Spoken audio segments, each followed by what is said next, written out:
TR Balu அவர்கள் முருகன் ஐயாவை பார்த்து என்ன சொல்றாருன்னா அன்பிட் அப்படிங்கிறாங்க. அப்பா பெரிய தலைவரா இருப்பாரு, பையன் அமைச்சரா இருப்பாரு, அதுவா இல்ல ஒரே குடும்பத்துல இருந்த ஃபிட் மினிஸ்டரா? பொது இடத்துல நீங்கள் முருகன் அண்ணன் அவர்கள்ட்ட பகிரங்க மன்னிப்பு கேட்கணும். பொது இடத்துல 8 பேர் பழங்குடியின சகோதர சகோதரிகள், 20 பேர் 75. இது சமூக நீதியா? இது சமூக நீதியா? அப்ப என்ன ஃபிட் அமைச்சர்? புடவை வேட்டி சீல 5 ரூபா கேட்பாரு. 1.7 கோடி 8.5 கோடி இதெல்லாம் நமக்கு பார்த்திருக்கோம். 120 கோடிக்கு வீடு கட்டுறாரு. நிறைய ஜேர்னலிஸ்ட் போட்டோ எடுத்து போட்டு இப்பவாச்சு காந்தி அவர்களுக்கு தண்டனை கிடைக்குமான்னு காத்திருக்கோம். ஏன்னா இது ஏழை மக்களுக்கு போற வேட்டி சீலை. யாரும் போய் டெஸ்ட் பண்ண மாட்டாங்க. பையனும் பொண்ணு நீங்க அரசியல் பண்ண மாட்டாங்க. அதனால திரும்ப நான் சொன்னதை கனிமொழி அக்காட்டு கேளுங்க. நெஞ்சுக்கு நீதி புத்தகத்தை அக்கா ஒரு முறை படிச்சு 2 விஷயத்தை உங்களுக்கு சொல்ல வேண்டும் என்கின்ற நோக்கம் இருக்கிறது. இன்னைக்கு பாராளுமன்றத்துல மூத்த திமுகவுடைய தலைவர், பாராளுமன்ற உறுப்பினர் நம்முடைய அண்ணன் எல் முருகன் அவர்கள், மத்திய இணையமைச்சர், அவருடைய துறை சார்ந்த ஒரு கேள்விக்கு எதிர்த்து பதில் சொல்றார். டிஆர் பாலு அவர்கள் முருகன் ஐயாவை பார்த்து என்ன சொல்றாருன்னா அன்பிட் அப்படிங்கிறாங்க. அமைச்சர் அன்பிட்டுங்கிறாங்க, எம்பி அன்பிட்டுங்கிறாங்க, தகுதி இல்லாதவர் அப்படிங்கிறாங்க, தகுதி இல்லாத அமைச்சர். இது எந்த அளவுக்கு மன வருத்தத்தை அளித்திருக்குன்னா, ஒரு மத்திய அமைச்சர் பாராளுமன்றத்துல தன்னுடைய துறை சார்ந்த ஒரு கேள்விக்கு பதில் சொல்லிக் கொண்டிருக்கக்கூடிய அமைச்சர் அவரை பார்த்து அன்பிட்டுங்கிற வார்த்தையை பயன்படுத்திருக்காங்க. இது பாராளுமன்றத்துல உடனடியாக நம்முடைய பார்லிமெண்டரி அஃபேர்ஸ் மினிஸ்டர் அவங்க எல்லாம், பிரகலாத் ஜோஷி அவர்கள் எல்லாரும் எந்திரிச்சு கடும் கண்டனங்களை பதிவு செஞ்சாங்க. இப்ப நான் அண்ணன் டிஆர் பாலு அவங்ககிட்ட கேள்வியை திரும்புறேன். ஐயா, ஃபிட் மினிஸ்டர்னா யாரு? கொள்ளையடிப்பவரா? அப்பா பெரிய தலைவரா இருப்பாரு, பையன் அமைச்சரா இருப்பாரு, அதுவா இல்ல ஒரே குடும்பத்துல பிறந்தா ஃபிட் மினிஸ்டரா? இல்ல பணக்காரனா இருந்தா ஃபிட் மினிஸ்டரா? இல்ல அண்ணன் முருகன் அவர்களை போல அப்பா அம்மா தோட்டத்து வேலை செஞ்சுக்கிட்டு கோனூர்ல நாமக்கல்ல இருந்த அன்பிட் மினிஸ்டரா?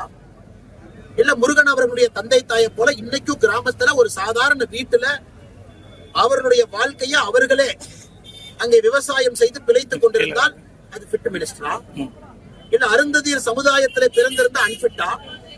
இல்ல அருந்ததியர் சமுதாயத்திலே பிறந்து 75 ஆண்டுகளாக இந்திய பேரரசுல யாருமே அமைச்சரா இல்ல, முதலாக அண்ணன் முருகன் அவர்கள் பாரத பிரதமர் நரேந்திர மோடி அவர்கள் எம்பி ஆக்கி, அழகு பார்த்து அமைச்சராக்கி, அதுவும் நம்முடைய மீன்வளத்துறையினுடைய முதல் அமைச்சர் ஆக்குனாங்கன்னா அது அன்பிட்டா? அதனால் டிஆர் பாலு அவர்களே, பொது இடத்திலே நீங்கள் முருகன் அண்ணன் அவர்கள்ட்ட பகிரங்க மன்னிப்பு கேட்கணும். பொது இடத்துல நீங்கள் அண்ணன் முருகன் அவர்களை பத்தி தப்பா பேசல, அவருடைய சமுதாயத்தை பத்தி தப்பா பேசணும். ஒட்டுமொத்த தமிழகத்தில் இருக்கக்கூடிய பட்டியலின சகோதர சகோதரிகளை தப்பா பேசிருக்கீங்க. ஒட்டுமொத்த அருந்ததியர் சமுதாயத்தை தப்பா பேசியிருக்கீங்க. முருகன் அவர்களுடைய வாழ்க்கையை தப்பா பேசியிருக்கீங்க. அவர் எப்படி வாழ்ந்து கொண்டிருக்கிறார் என்பதை தப்பா பேசியிருக்கீங்க. இதை எந்த காரணத்திலும் ஏத்துக்க முடியாது. என்ன சமூக நீதி? தமிழகத்துல 35 அமைச்சர்கள் இருக்கிறாங்க. 3 பேர் பட்டியலினத்திலிருந்து சகோதர சகோதரிகள், 3 பேர். இது சமூக நீதியா? 35ல 3. நம்முடைய பாரதிய ஜனதா கட்சியில 75 அமைச்சர்கள்ல 12 பேர் பட்டியலின சகோதர சகோதரிகள், 8 பேர் பழங்குடியின சகோதர சகோதரிகள், 20 பேர் 75ல. இது சமூக நீதியா? இது சமூக நீதியா? அப்ப என்ன ஃபிட் அமைச்சர்? பாராளுமன்றத்துல ஒரு மூத்த உறுப்பினர் பேசுற பேச்சா?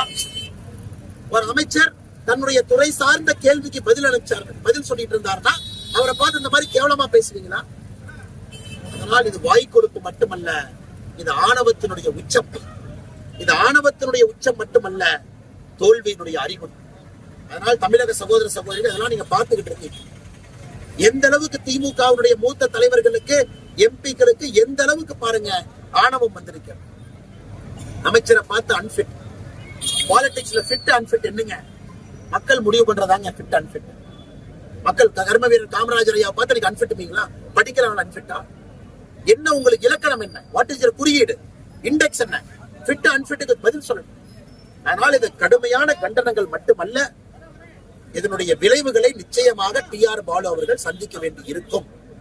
எல்லா இடத்திலும் எங்களுடைய கட்சி நண்பர்கள், பாரதிய ஜனதா கட்சியுடைய கட்சி நண்பர்களுக்கு சொல்லி இருக்கின்றோம், டிஆர் பாலு அவர்கள் எங்க வந்தாலும் கருப்பு கொடிப்பாங்க, எங்க போனாலும் விட மாட்டோம்.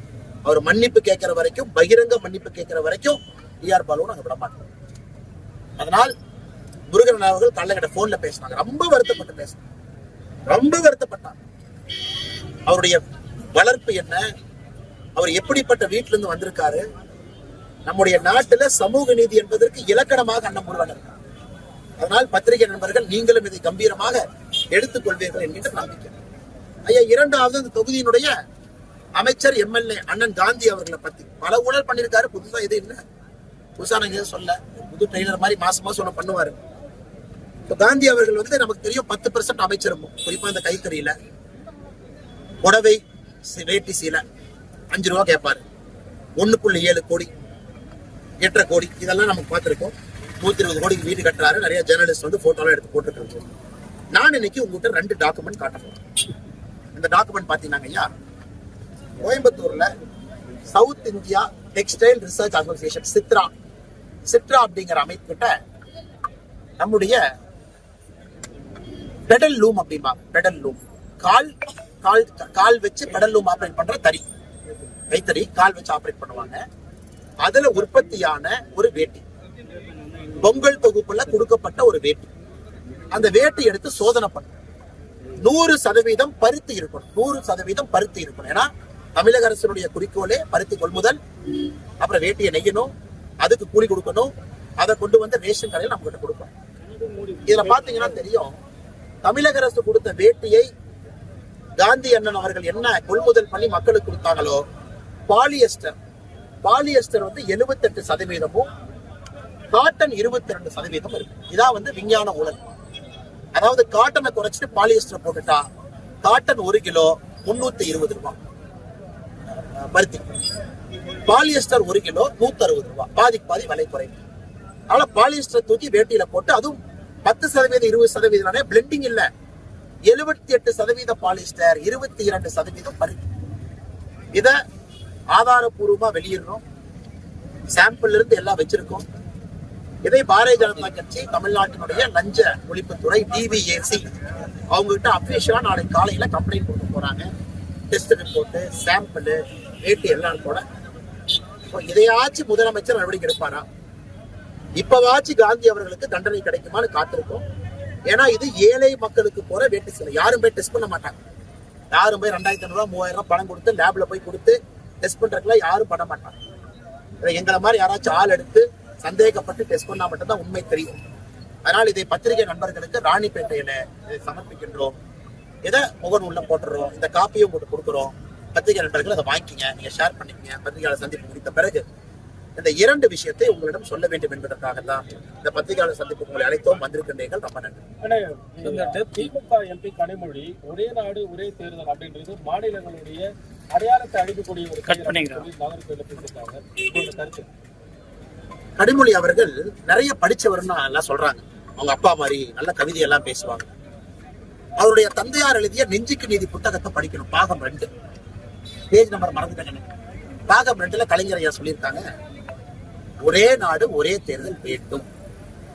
கலைஞர் ஐயா ஏன் ஒரே நாடு ஒரே தேர்தல் வேணும்னு சொல்றாருன்னா, இந்த மாதிரி மாத்தி 5 வருஷத்துக்கு பல தேர்தல் நடத்தி ஒரு முறையும் ஆட்சியில் இருக்கக்கூடிய அதிகாரிகள் தேர்தலுக்கு தயார்படுத்தி மக்களுக்கு எந்த விதமான நலத்திட்ட பணிகளுமே நடக்கிறது இல்லை.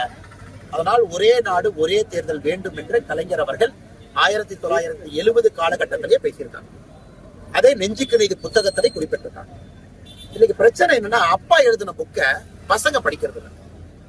ஸ்டாலின் ஐயாவும் கனிமொழி அக்காவும் தன்னுடைய சொந்த தந்தை கருத்துக்களும் தன்னுடைய சொந்த தந்தை நெஞ்சுக்கு நீதி எழுதியிருக்கிறதும் படிக்காம இன்னைக்கு வந்து ஒரே நாடு ஒரே தேர்தல் வேண்டாம்.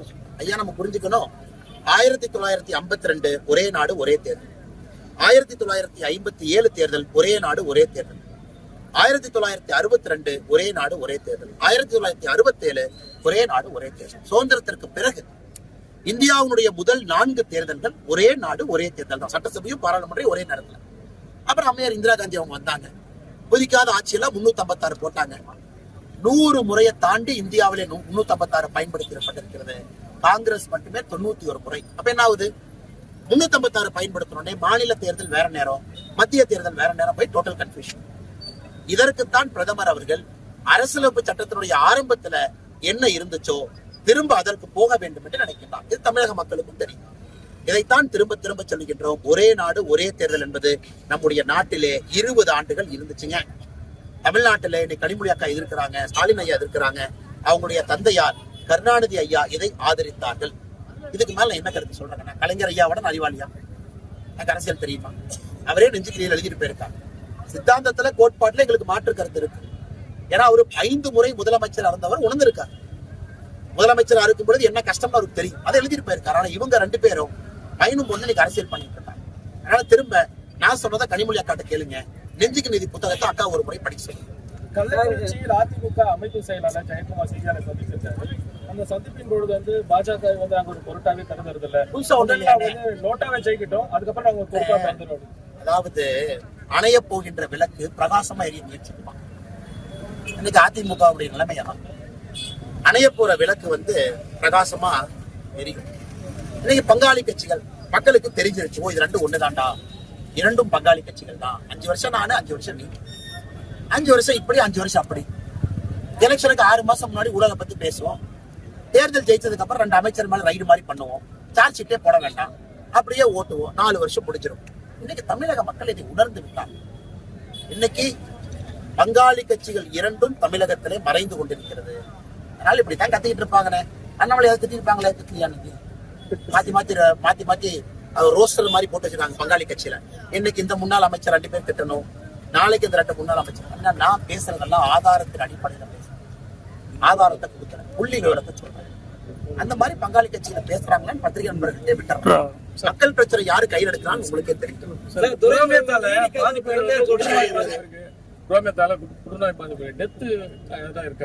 ஐயா, என்னை பொறுத்த வரைக்கும் ஐயா, மாநில அரசு அதை ரெக்கார்டு பண்ணலீங்க ஐயா. கேன்சர் ஒருத்தருக்கு வருதுன்னா ஏன் வந்துச்சு, எந்த ஏரியால இருக்காங்க, கேன்சருக்கான காரணம் என்ன, அவங்க வீட்டுல இருக்கிற வாட்டர் சாம்பிள் என்ன, மண்ணு சாம்பிள் என்ன, டெஸ்ட் எடுத்து யாரும் இதெல்லாம் உள்ள மூடி மறைக்கிறாங்க. இன்னைக்கு ராணிப்பேட்டை பகுதி அதிகமா கேன்சர் இருக்குன்னா 1975 இங்கே கலைஞர் கருணாநிதி அவர்கள் கொண்டு வந்த குரோமைட் தொழிற்சாலை தான். 2023 நவம்பர் மாசத்துல தேசிய பசுமை தீர்ப்பாணையம் சொல்லி இருக்கிறாங்க, குரோமியம் இன்னைக்கு இங்க இருக்கு. மழை பெஞ்சா சில இடத்துல பாத்தீங்கன்னா நைட்டு மஞ்சள் கலர் தண்ணியா வருதுன்னா குரோமியம் கீழ இருந்து மேல வந்துருது, மண்ணில் இருக்கக்கூடிய குரோமியம் மேல வந்துருது. எந்த அக்கறையும் இல்லை. பணக்கார எம்பி ஜெகத் ரட்சகன், ஒரு பக்கம் காந்தி அவர்கள் அமைச்சர்.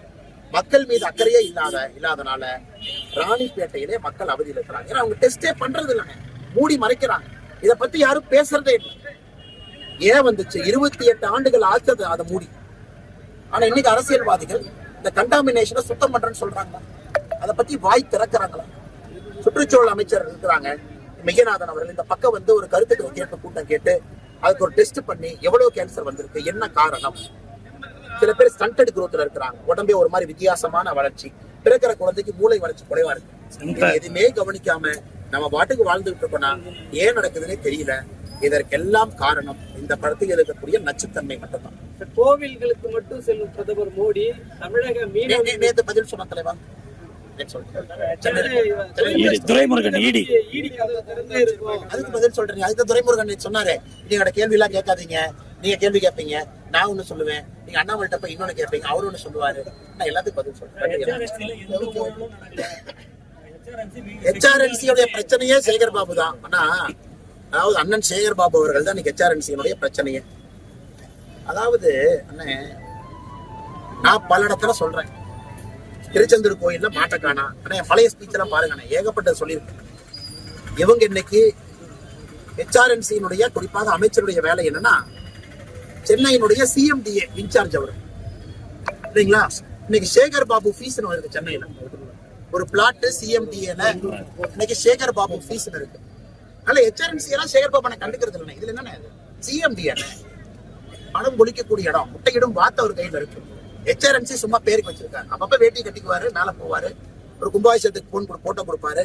கேட்டா திராவிட மாடல் ஆட்சியில மக்களுடைய மதத்தை மதிக்கிறோம் பாரு. அவரு CMDA சேகர் பாபு ஃபீஸை வச்சு வாழ்ந்துட்டு இருக்காரு. அதனால அவருக்கு HRNC ஒரு பொறுப்பே இருக்கு. இது போன்ற செய்திகளை மேலும் தெரிந்து கொள்ள எங்களது யூடியூப், Facebook மற்றும் Twitter ஆப்களை சப்ஸ்கிரைப் செய்யவும்.